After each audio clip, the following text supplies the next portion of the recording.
Just real quick, guys, if you're not speaking, if you could just be on mute because it'll pick up the background noise. Oh.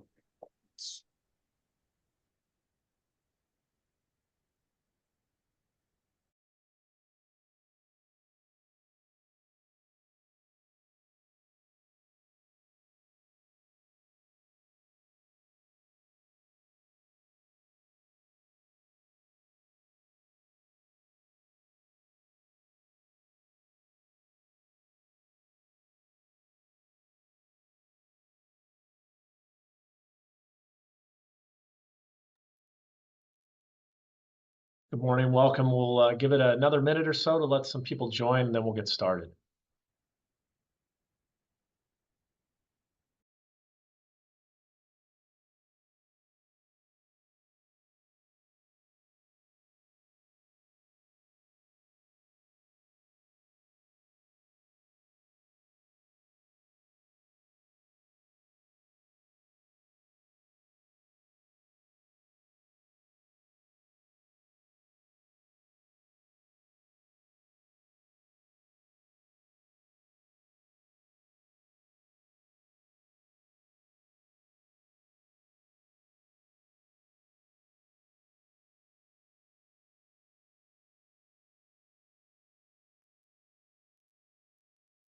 Well, good morning and welcome to this month's workshop that the city of Brentwood has put together on marketing made simple. Abraham, if you go to the next slide. So a little bit about the background and purpose. Each month we hold I'm going blank on the word. I started to say webinar, but I don't like calling them webinars.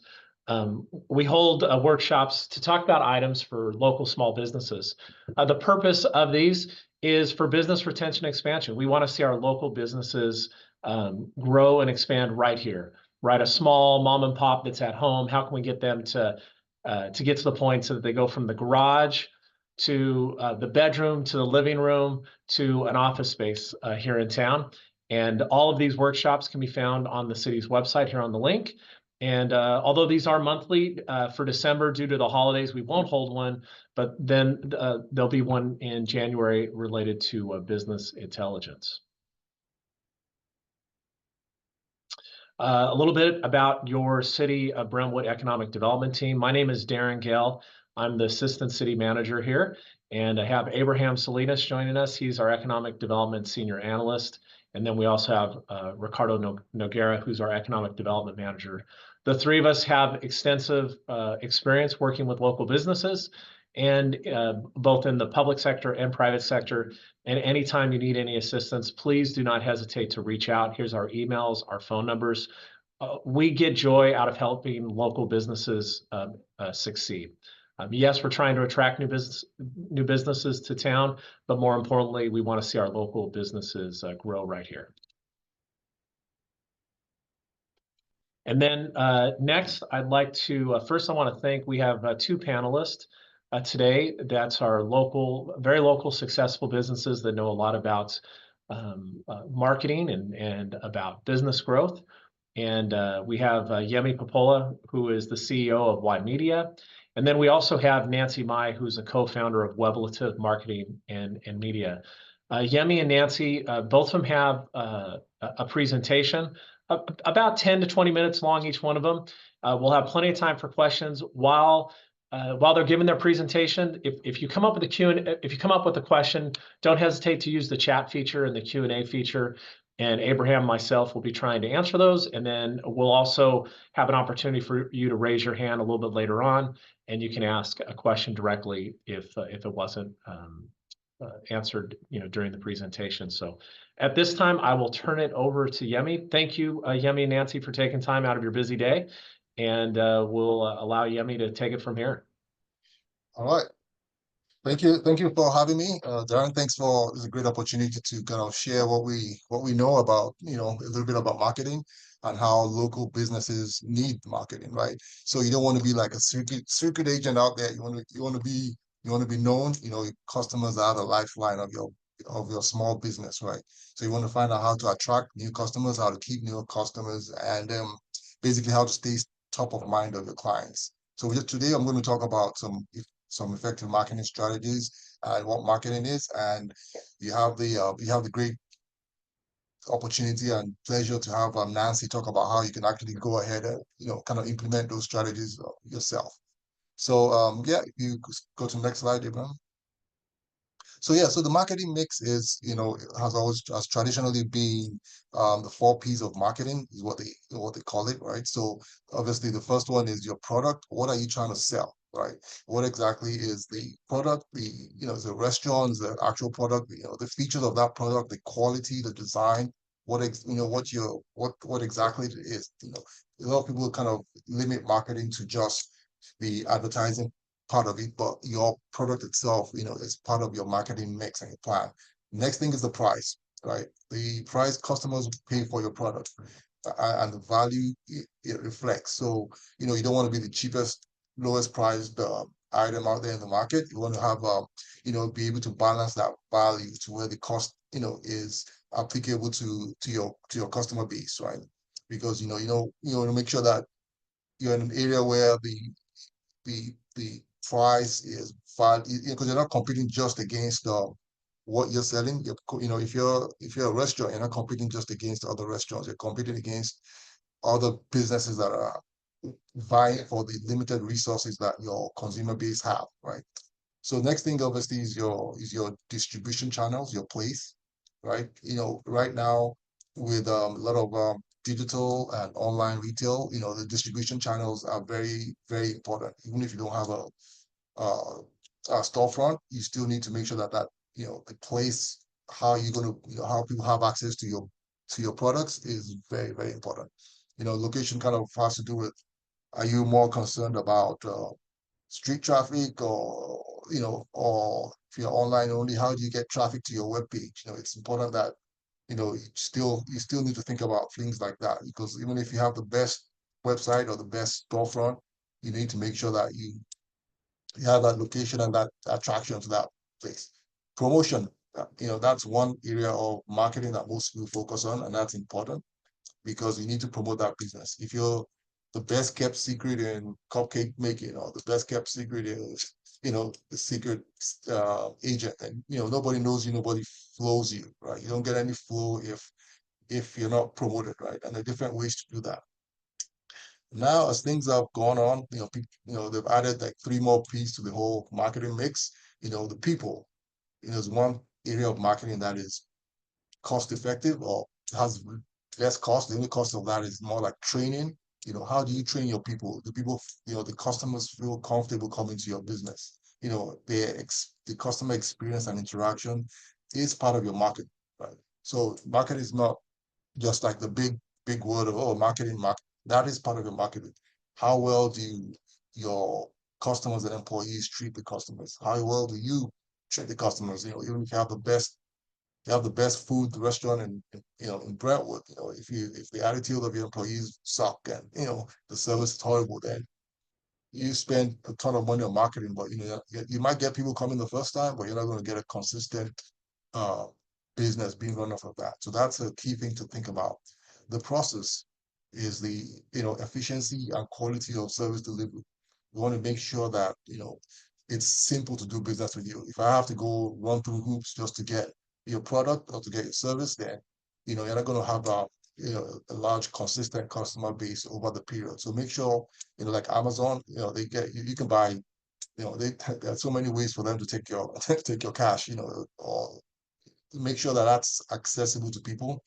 So if you have a website, for instance, and it applies to both online and storefront. You have a website and I have to click 10 times to get to your payment, or get to your payment and you don't accept some kind of payment, or you only accept this kind of payment, then I know the attention span for folks right now is really, really low.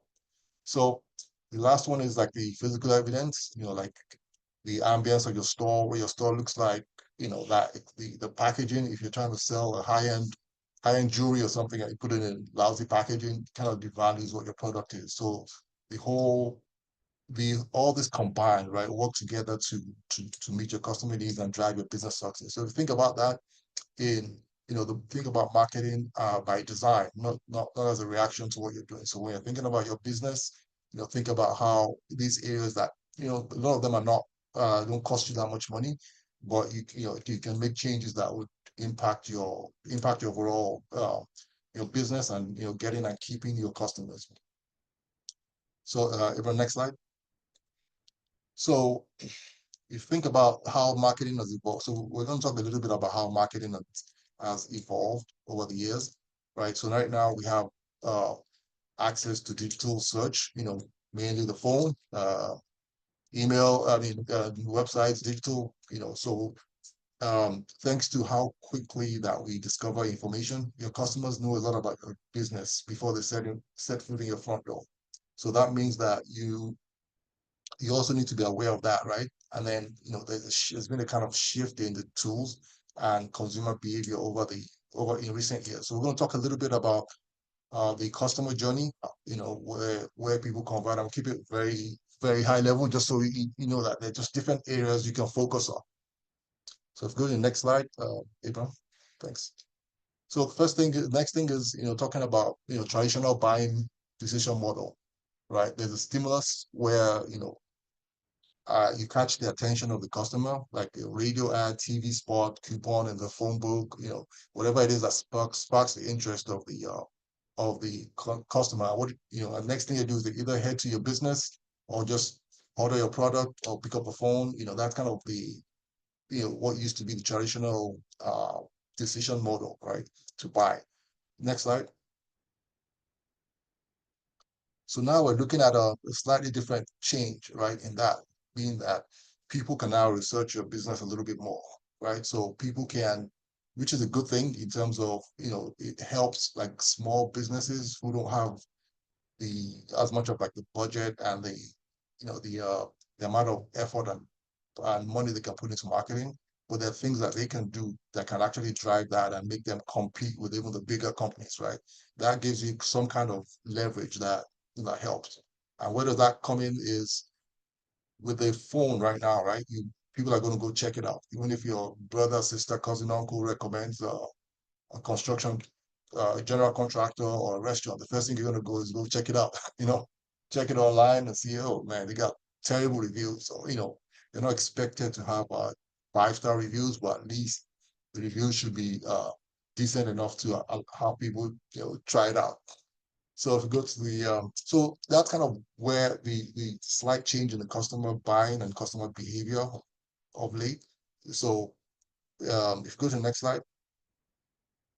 So we're going to go through the customer journey, just talk about 5 main areas of that and how you can apply as a local business, what you can do to win in those areas. So the first thing is the awareness, right? Like I said before, if nobody knows you, there's no interest, there's no awareness, then you can't get any customers, right? So the awareness is like television ads, radio, billboards. They're not going away, they're still there, but they're supplemented by some digital stimulus like online advertising, email marketing, text marketing, YouTube videos, TikTok videos. So what things are you currently doing to generate awareness, right? And awareness is, networking is, generates awareness.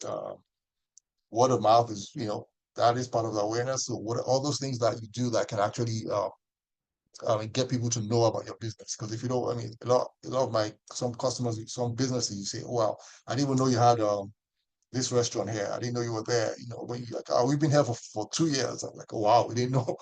We didn't know you were there. So you want to make sure that part is taken care of. Next slide, please. So after that is, findability, right? Now that's the key change in the digital landscape now, is being able to find you, right? Because most of the time, there are 2 kinds of advertising. There's the demand creation and the search, right?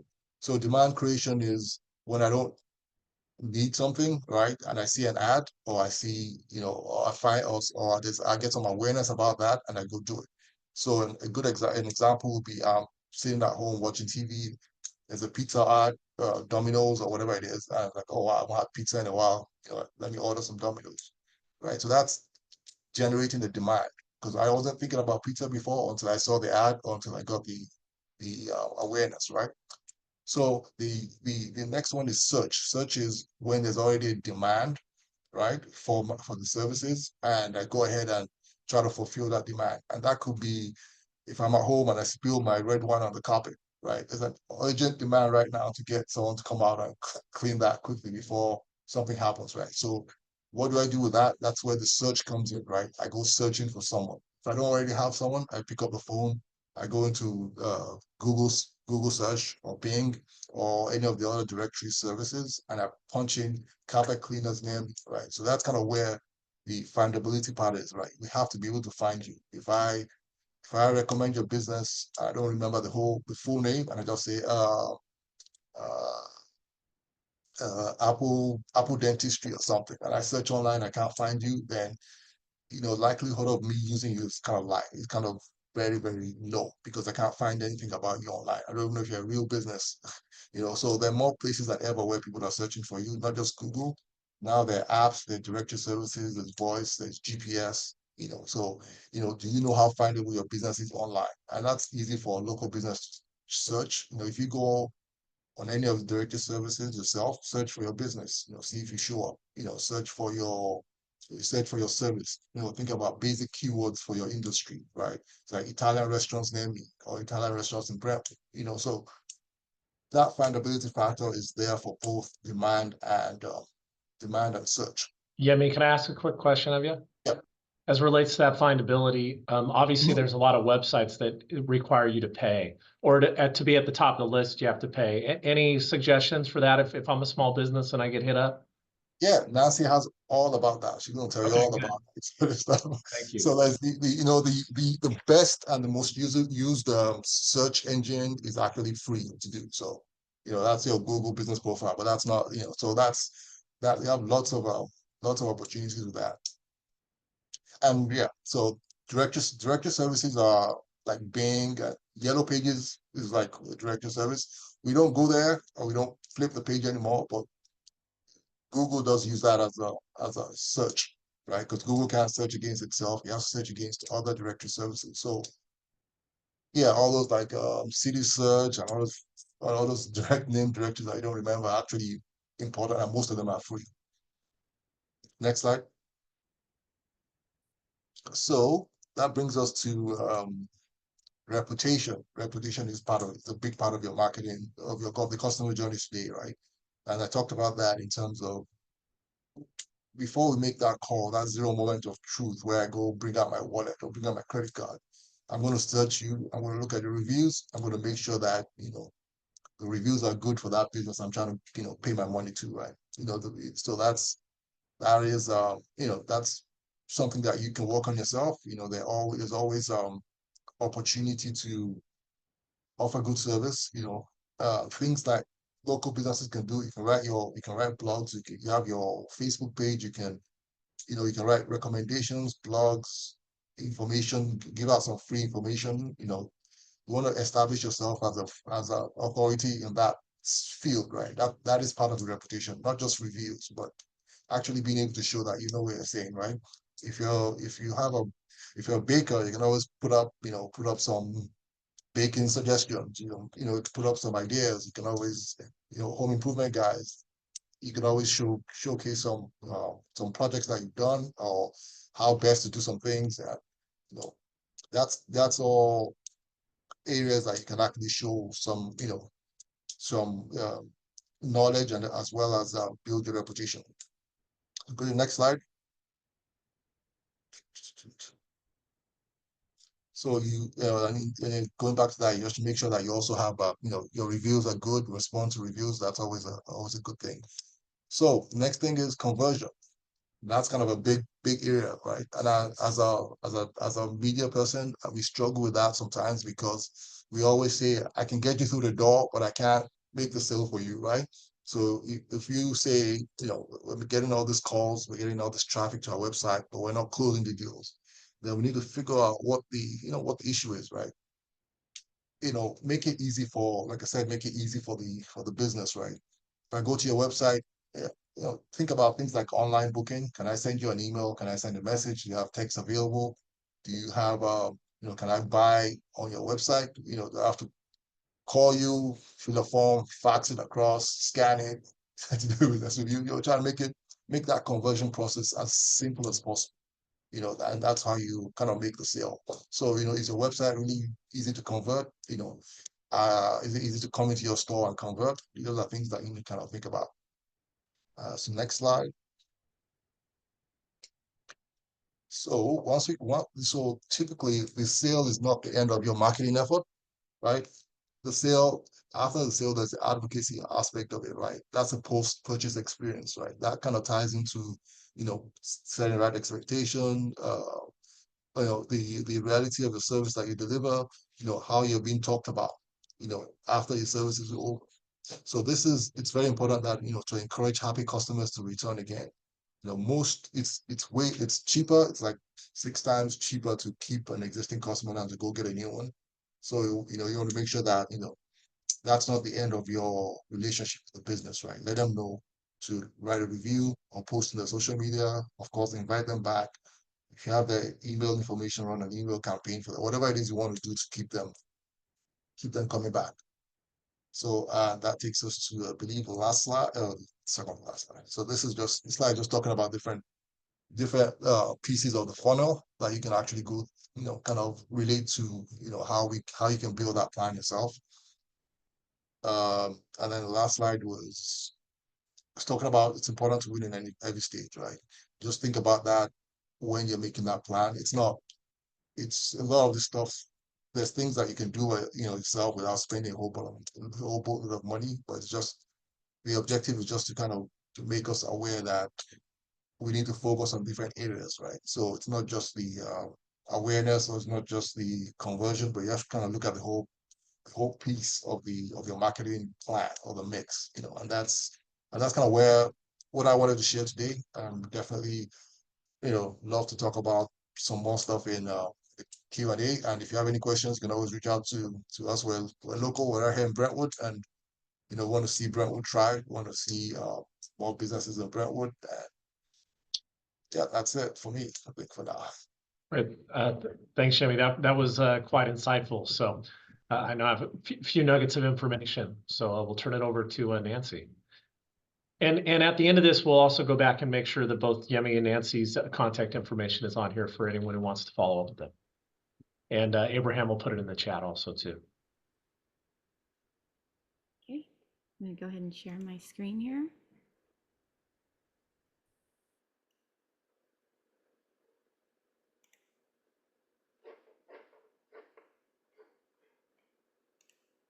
You see my presentation okay?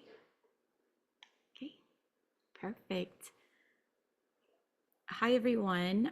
So today I'm going to talk about marketing with really a main focus on your digital presence. So let's see here. Just a little bit about myself. My name is Nancy Mai. I'm the co-founder of Weblative Marketing and Media. We're a digital marketing agency with over 20 years of experience helping brands grow online. My husband and I both have backgrounds in IT paired with a passion for creativity and marketing. So in the early 2000s, we saw how video content and the internet changed the way people made buying decisions. And so we recognized that the true power of the internet lies in its ability to operate and to connect with customers 24/7 and really beyond your local area. And so after relocating to Brentwood, we really fell in love with our new hometown and the wonderful people in this community. And this really inspired us to really focus locally where we can kind of see an immediate impact that we can make by supporting our local businesses and organizations. So what is digital presence? Digital presence is how a business, a brand, or an individual appears in internet and interacts online. So it's a trail of data that you leave behind online that tells the internet who you are, what you do, and how well you do it. It's everything from social media posts to reviews to videos to photos and even paid ads. It's your essentially it's your online portfolio or resume for your business.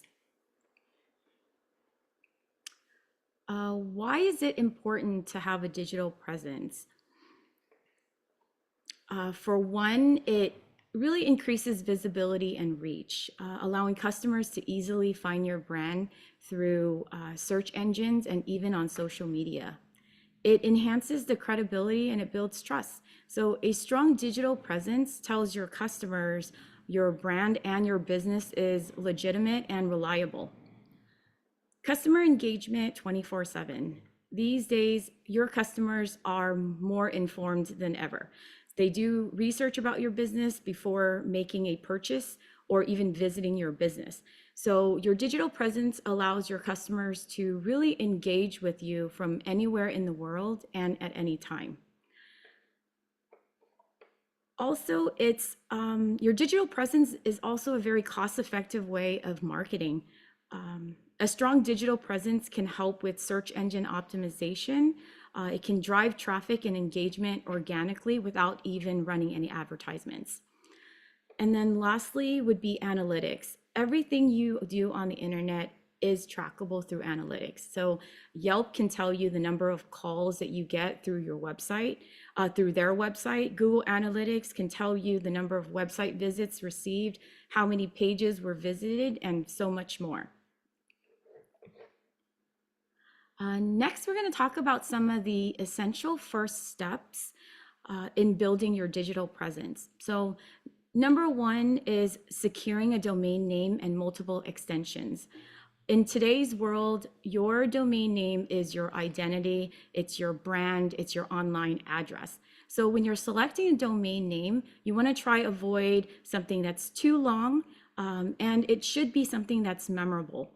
Avoid using dashes, underscores, or numbers. So for instance, let's say you're selling donuts and you're going to purchase donutsforyou.com. You're going to fully spell out the donuts for you with an FORYOU. You're not going to use a number 4 and you're not going to use the letter U. Additionally, consider securing multiple domain extensions. You're first going to try to find a .com and secure a .com. The next is try securing a .net, a .info, or even a .tv if you're going to have a TV show. This really protects your brand. You're securing multiple domain extensions really prevents others from buying those extensions and stealing your brand presence and really capitalizing on your hard work. Really, with domain names these days, they can be as affordable as $12.99 a year. So really purchasing the extension really just allows you to really, really protect your brand online. So Nancy, since you talked about this, there's lots of websites for you to secure a domain name. Do you and Yemi have an idea of one that you'd like to use? I personally like GoDaddy.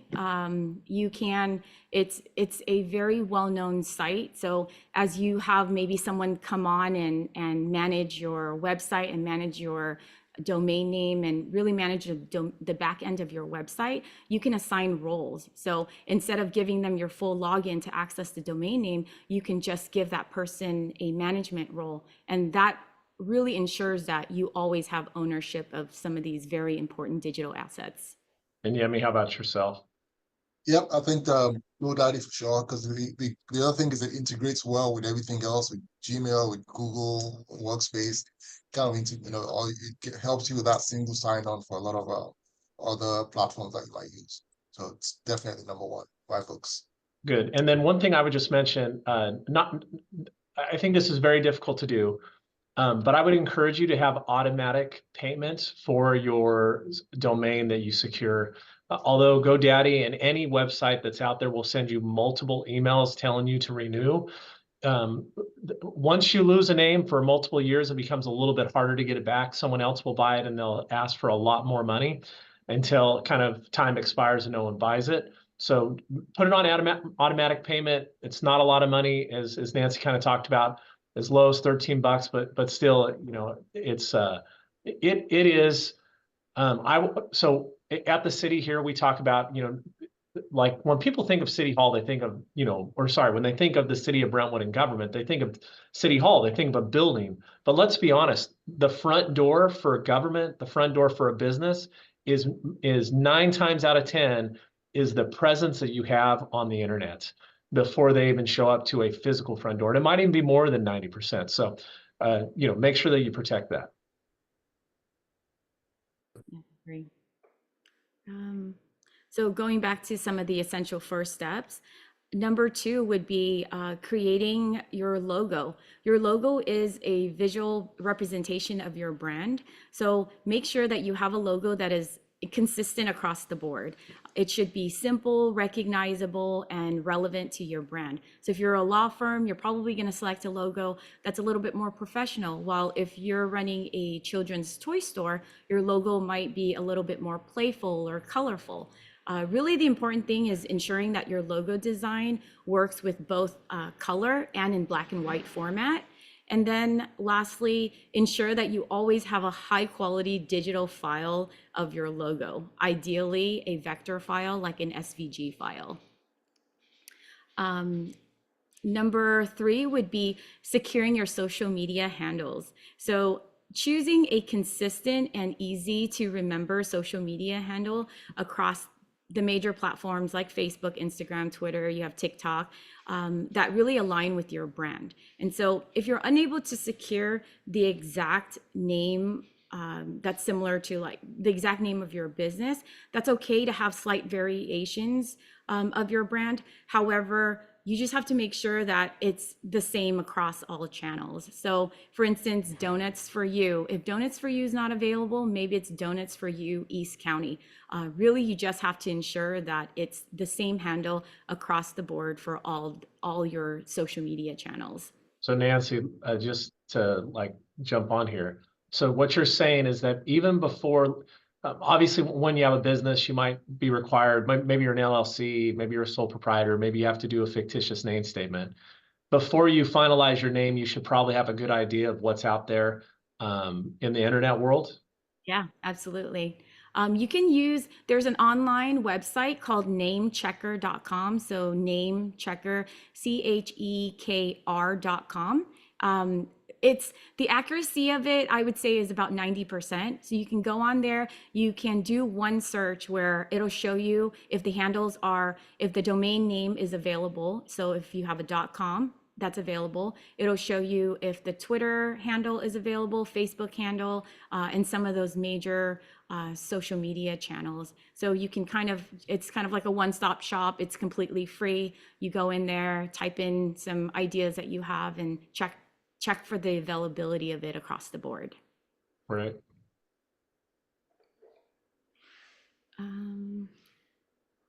Next, going back to securing the social media handles, even if you're not currently planning on using it, maybe you just want to focus on Instagram and Facebook right now.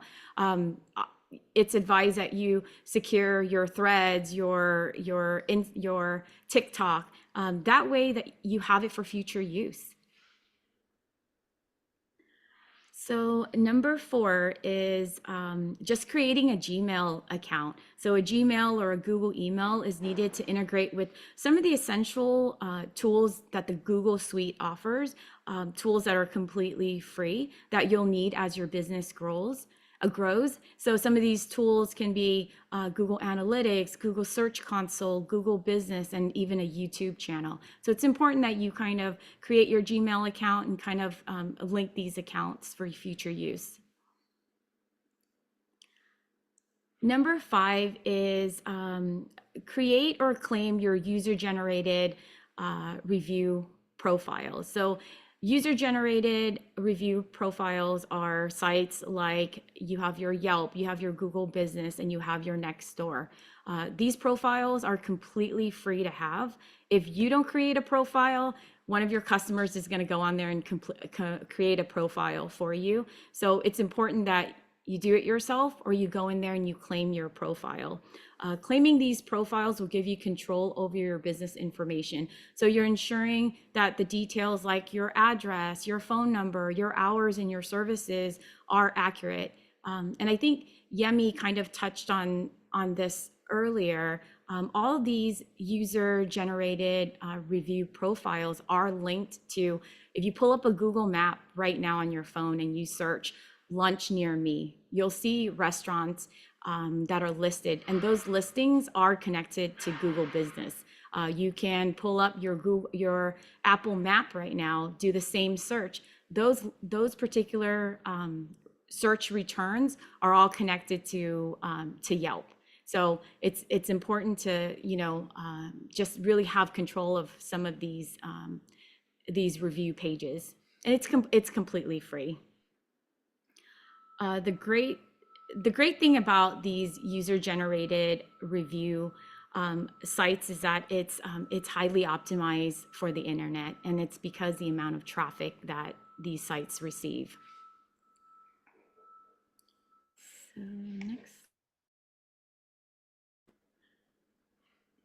So I'm just going to talk about some of the components and free tools that are available to you on the internet. First, you can use something like a Wix.com. It offers a free plan that lets you create really just a basic site on a Wix branded domain. And while it comes with Wix ads, it comes with limited storage, it's a great starting point for you to just get your website online at essentially no cost. Next is creating your social media accounts and establishing your brand. You can already create those accounts for free and then start creating social media posts. And then again, the user-generated review platforms, pages like Yelp, Google Business, and Nextdoor. You can use those pages just like social media. You can upload images. You can even create really posts and events just like you do on social media. Next would be email marketing. Email marketing is really a great way for you to reach back out to your customers that have already shown interest in your business and have already opted to receive communications from you. It's really a cost-effective and highly targeted way for you to communicate to your customers about specials that are coming up, or maybe upcoming events that you're hosting, and news. MailChimp offers a free plan for up to 500 emails. So essentially you can send out up to 500 or you can send emails to 500 people for free before you actually have to pay for anything. And lastly is creating social media posts. Right off the bat, for a small business, creating social media posts can be a little bit overwhelming. But when you're starting out, don't forget about some of the tools that you already have in hand. Your mobile device, your cell phone takes high quality photos. It does high quality photos, high quality videos as well. And it's right at your fingertips. There's also online apps like Canva. It's a graphic design platform that is fairly easy to use, and their free plans will give you access to really pre-made templates, stock photos, and also a variety of design elements.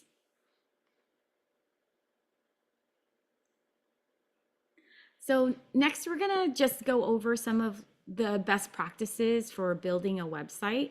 And I know that Yemi touched a little bit on this, but really your website should always be mobile friendly. Really, people around the world, I think the percentage now is 60% and going up of people that access the internet. They really access it using a mobile device. So when you're designing your website, think mobile first. Next is the user experience. So imagine visiting a website and waiting more than 10 seconds for an image to load or a document to load. So when you're adding some of these elements to your website, ensure that these files aren't so big that it's going to delay, it's going to give your customer a delay in load time. Oftentimes your website is really the first impression that you make on a potential customer. So it's really important that you ensure that user experience is positive. Next is use custom imagery like photos of your team, products, or services. This really creates a sense of authenticity and personal connection. This really demonstrates that your brand is genuine. Although stock images are really easily accessible these days, they can sometimes feel really generic, and it really doesn't build trust as effectively as custom images. And lastly, your website is your online portfolio and should never be static. Regularly adding content such as blog posts and other updates will keep your website fresh, and it also signals search engines that your site is active and relevant. So here I have a few best practices for social media. So you want to ensure that you use high quality images and correct dimensions for each platform. So for instance, a 1920 by 1080, which is really like a landscape photo. When you're uploading that to Instagram, you'll notice that it doesn't fully utilize the screen space as you're scrolling. So really for Instagram and Facebook, the most ideal size is a 1080 by 1350 because it fully takes it. It's the maximum amount that of screen space that you can actually utilize. However, if you're running an ad or you're adding a button, your image will be cropped. So oftentimes, if you're limited on time, limited on resources, we recommend creating images that is a 1080 by 1080, which is a square format. That way it'll work across the board for Facebook and Instagram. And if you needed to run ads, you don't really need to modify your creative. And it is really versatile. Oh, Nancy, so in layman terms, simple, how can I determine, what the aspect ratio is on a picture if I'm working from a phone, or do I need to have a special app, or do I need to check that on my desktop?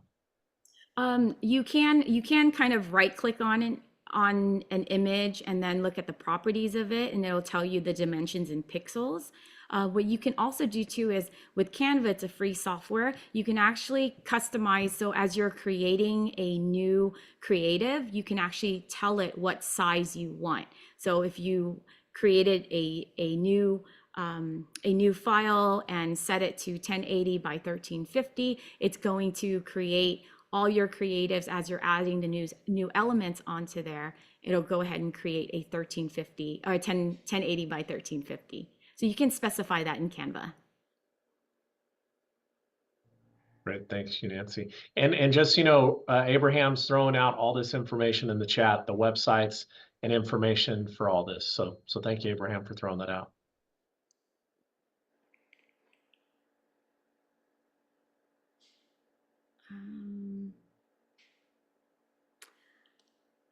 So going back to social media creatives, what you don't want to use is low quality images or images that are pixelated. Blurry or distorted images make your content look less engaging and can really appear unprofessional. Also, as you're creating creatives, keep text to a minimal for better readability. 80 to 90% of users that use social media are accessing the platforms from a mobile device. So having high text images can be hard to read and it receives less engagement. This is something that I highly recommend that you don't do, is using a QR code on a social media post. So considering that everyone accessing social media is already on a mobile device, and when you have an image that has a QR code and you're telling your customers to scan the QR code, I don't have another device, I don't have another phone to scan that QR code to link me to a page. So oftentimes, I see that quite often. And if you're saving time and you wanted to create one creative for maybe print as well, and you have a QR code on there, always remember to include a link in the copy.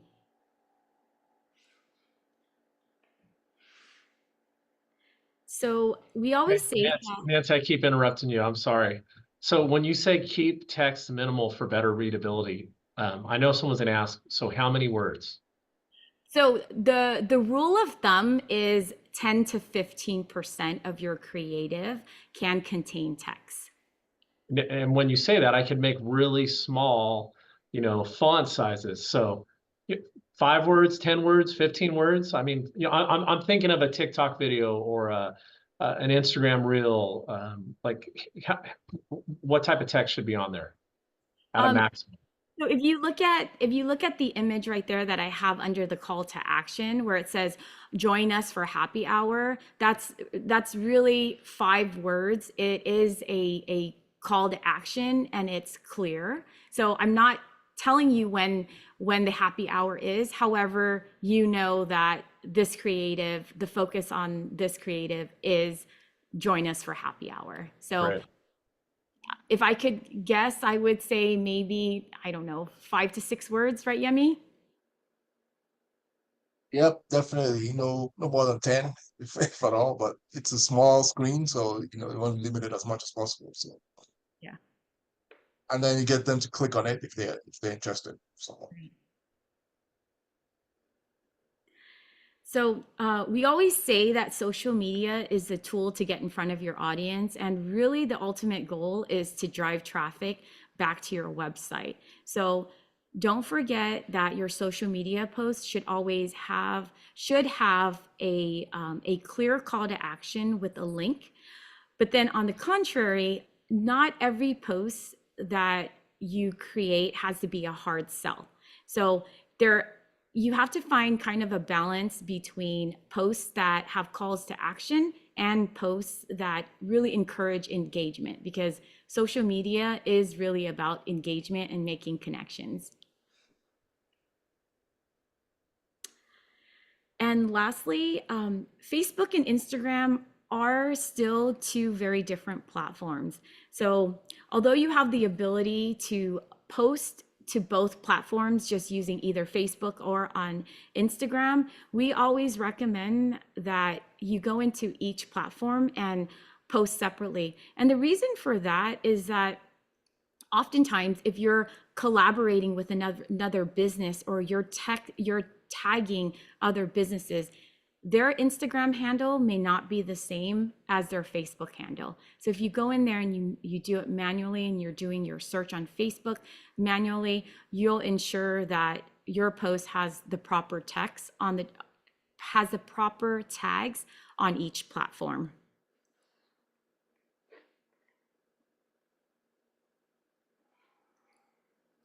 So using analytics to measure success.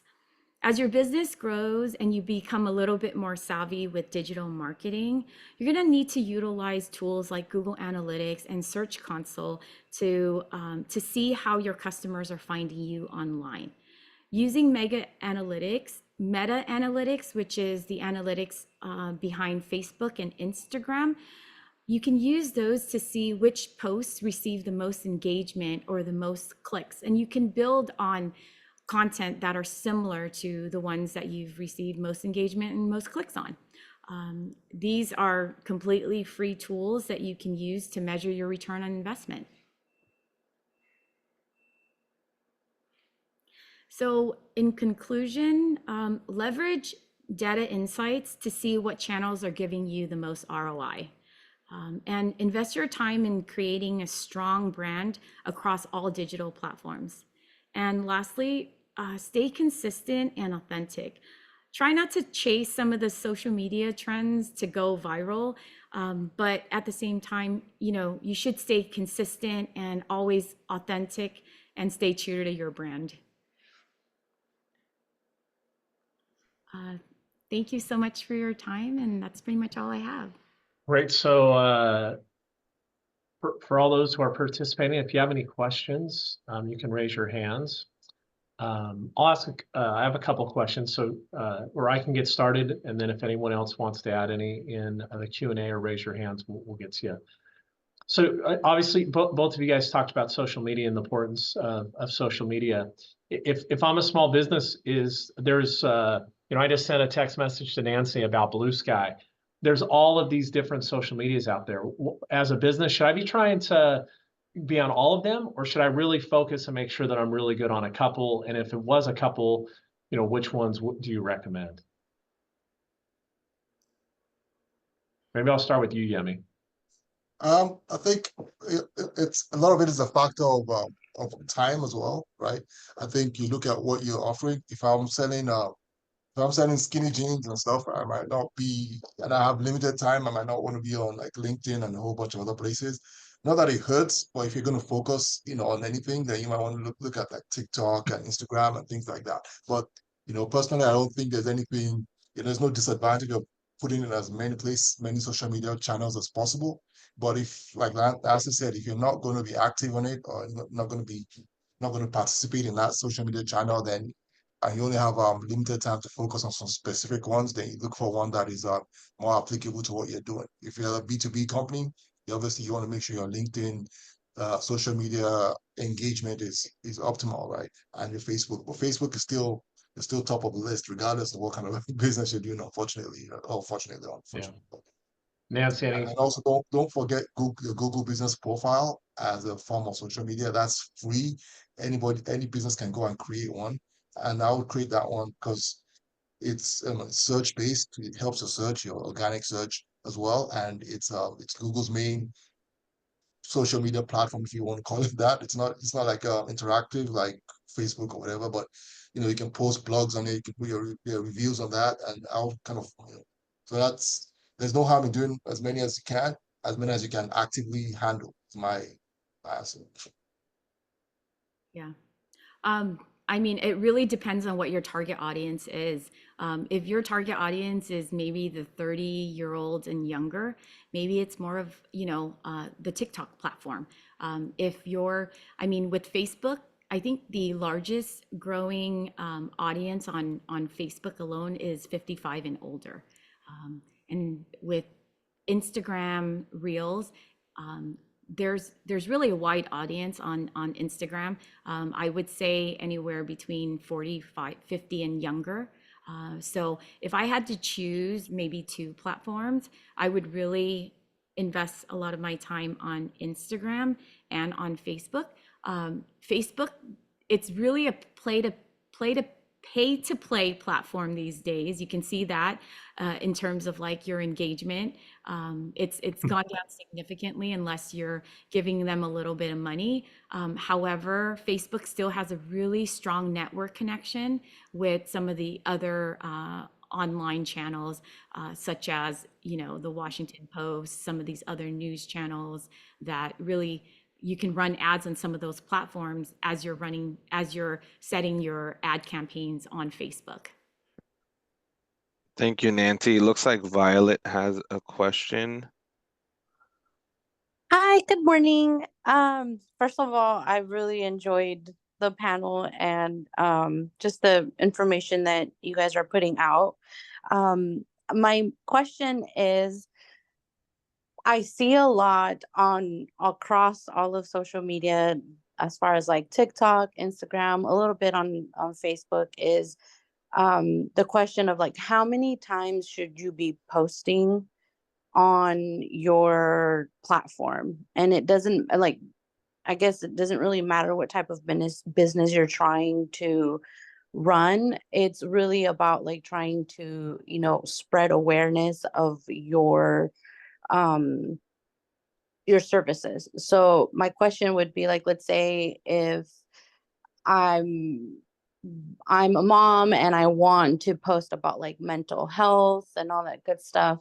How many times a day across either TikTok or Instagram or any other social media platform, how many times do you post during the day to keep that conversation going with your viewers or your consumers or your customers or your clients? Do you want to take it first, Yemi, or? Okay. I can kind of chime in. Really, this is where your analytics becomes important. So and honestly, we always tell people don't post more than once a day. Oftentimes we recommend doing 3 times a week.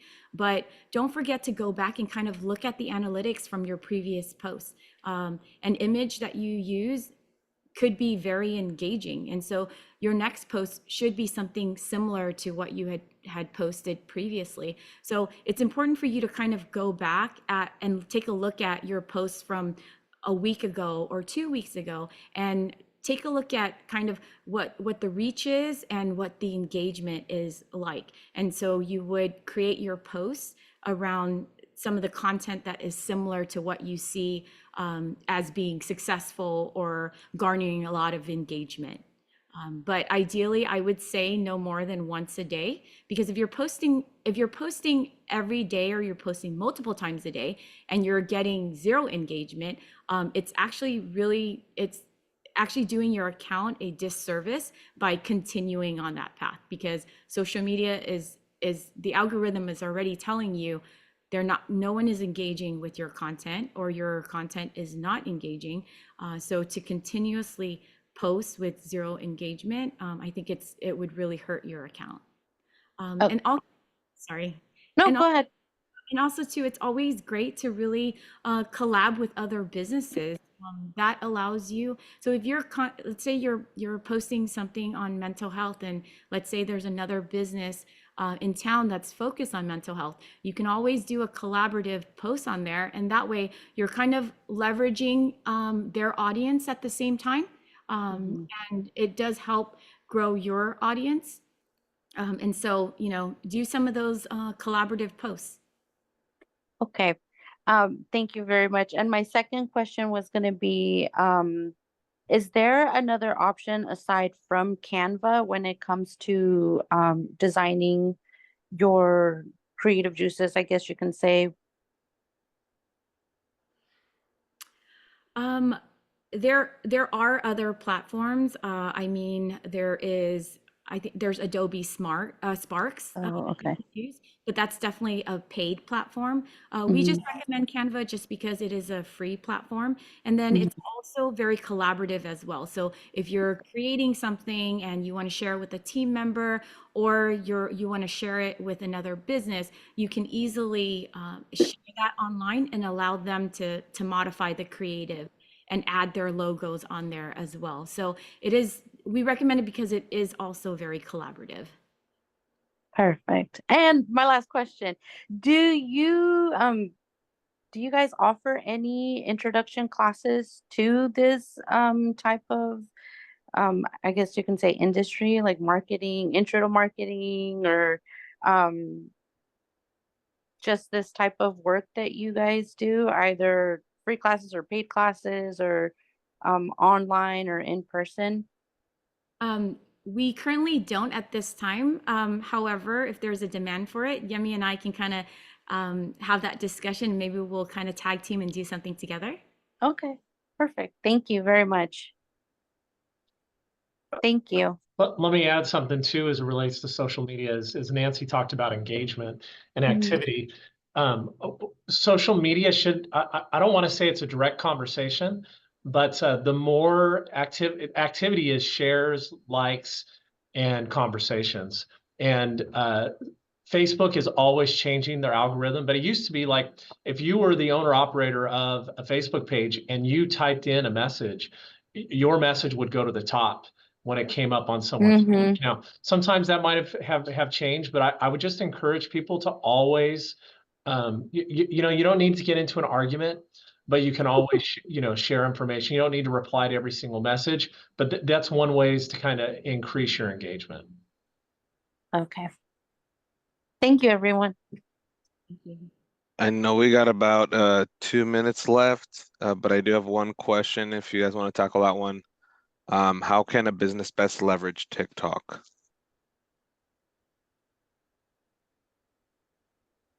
Do you want to take it? So let me, before you get into it, remember that each social media has a different profile, right? When I talk to my kids, they're not on Facebook. When I talk to my mom, she's on Facebook and she's in her 80s. And when I talk to people that are on Instagram, you know, the demographics of each one of those are different. So although TikTok is, you know, obviously growing and expanding, depending on who your demographics are that you're trying to reach, might be a little bit different for Facebook, Instagram, and TikTok. And then I'll let Nancy and Yemi talk a little bit more about specifically how you leverage TikTok. I mean, I think you pretty much answered it. I think TikTok is definitely another social media where you can, you know, if you can create content, because it's always about creating that content consistently, you know, and since it's more video based, then it's kind of like a different kind of message, right? In terms of, you know, are you gonna, you know, you just have to be consistent about it, right? It's more video, right? It's not like, you know, Facebook, you can put a post and you can move on, but you know, TikTok is pretty good in, you know, and you know, you can tag, you know, I think you have to do, the audience is obviously a younger crowd, let me put it that way. So if you're trying to appeal to that younger crowd, then, you know, it makes sense. Or if your product is like a service where everybody, you know, for promotional advertising, TikTok is good, but most of the videos on TikTok are kind of like self promos where they're trying to get the viewership and get the, you know, get the engagement, get it to go viral. They're competing against all of that as well. So Well, and it also goes back to kind of like chasing what's trending too. You can certainly try to go viral, but you know, you're investing a lot of time in creating some of this content, some of this video content. Does going viral actually convert to something? So, you know, if your business is here locally and your service is locally and you're creating a video that's going across the country and you can get millions of views, are you going to get anyone, you know, to sign up for your services? So I think you really have to put a lot of thought into like what your target audience is and really how much time you want to invest in these platforms. We like to create, if you're going to invest time into creating video content, we always recommend creating video content that doesn't have a shelf life, that you can kind of reuse later on. And then also too, don't forget that social media, it lives on your feed for a good 5 days, and then your next, you know, social media visitor may not see that video that you've invested so much time in. So if you're going to create a video, make sure that, you know, you maybe embed it onto your website, that there is, you know, there is intent to it. So that would be my recommendation. Yeah, and then one last thing I'd say is, you know, if I was the boba across the street from the high school, I might be doing a video about drinks every single day. But if I'm the insurance agent across the street from the high school, TikTok's probably not my thing. Also, I have seen some businesses that are very successful in having their customer post videos about a product or services that they're providing and then tagging that business. You know, there's some good and bad of that because you could have some positive and negative things. But that's one way that I've seen TikTok being used, and many of the large corporate people are actually, they're encouraging people to, you know, show the drink that they just got, to, you know, encourage more activities at their stores. So we're more or less to the end. I don't think we have any more questions that have been brought up. Nancy and Yemi, thank you for your time. Abraham, if you could just put up the slide just one last second with everyone's contact information for Yemi and Nancy. I want to thank the two of you. I know you're both very busy. You're both very active here in the community, and they can hopefully easily be found with a Google search, right? Either one of their companies. So give it a check. Also, if you want to do something special for Yemi and Nancy, why don't you go up and give them an updated review on one of these sites about how they did today, and those are the type of things that help that business to business type of relationship. So Nancy, Yemi, Abraham, thank you, and we'll see you again in January, where we'll talk a little bit more about business intelligence, and you might ask what that is. We'll send out an email with some additional information, but thank you both. Thank you. thank you guys. Thanks, everyone.